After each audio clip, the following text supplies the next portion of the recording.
Oke, assalamualaikum warahmatullahi wabarakatuh. Selamat malam, selamat pagi, selamat siang, selamat sore, dimanapun kalian berada, kapanpun kalian menonton video saya. Perkenalkan, nama saya Zaki, NIM 136 dari kelas PED. Di sini saya akan menjelaskan apa sih teori produksi itu. Teori produksi adalah studi tentang bagaimana perusahaan menggunakan input seperti tenaga kerja, modal, dan bahan baku untuk menghasilkan output seperti barang dan juga jasa. Secara umum, teori produksi adalah gambaran kemampuan sebuah perusahaan dalam menggunakan input untuk menghasilkan output dengan maksimal untuk mendapatkan keuntungan pastinya.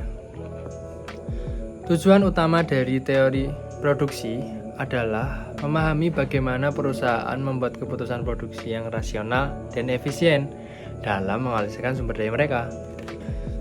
Proses produksi melibatkan berbagai faktor seperti tenaga kerja, modal, tanah, dan teknologi untuk menciptakan barang jasa yang bernilai tambah bagi konsumen. Nah, produksi sendiri merujuk pada sebuah proses mengubah input menjadi output, baik itu dalam bentuk barang maupun jasa, untuk memenuhi kebutuhan dan keinginan manusia. Nah, selanjutnya ada yang namanya jangka waktu kegiatan produksi di dalam teori produksi tentunya.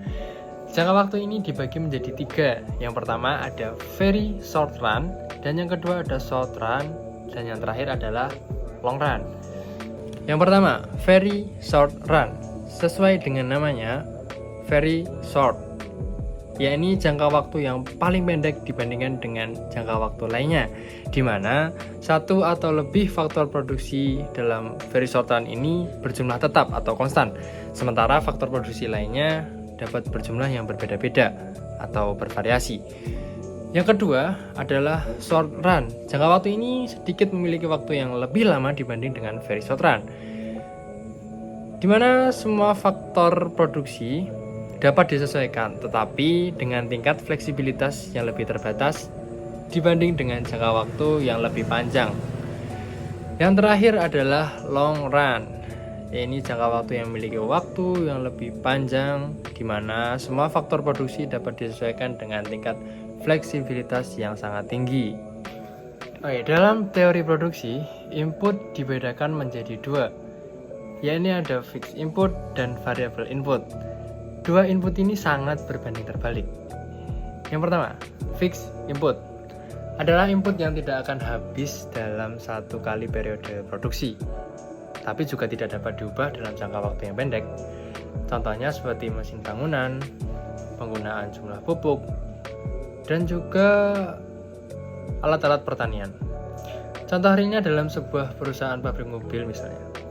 Dalam produksinya, mesin yang digunakan untuk memproduksi mobil tersebut berjumlah tetap, tapi ada penambahan output.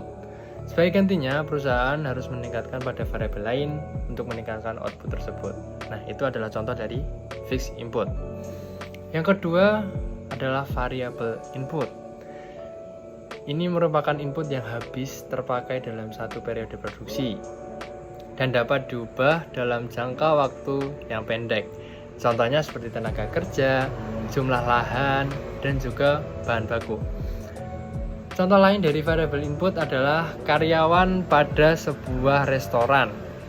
Restoran bisa saja mempekerjakan karyawan pada jam-jam sibuk seperti saat makan siang, dan restoran dapat mengurangi karyawan pada jam-jam lenggang.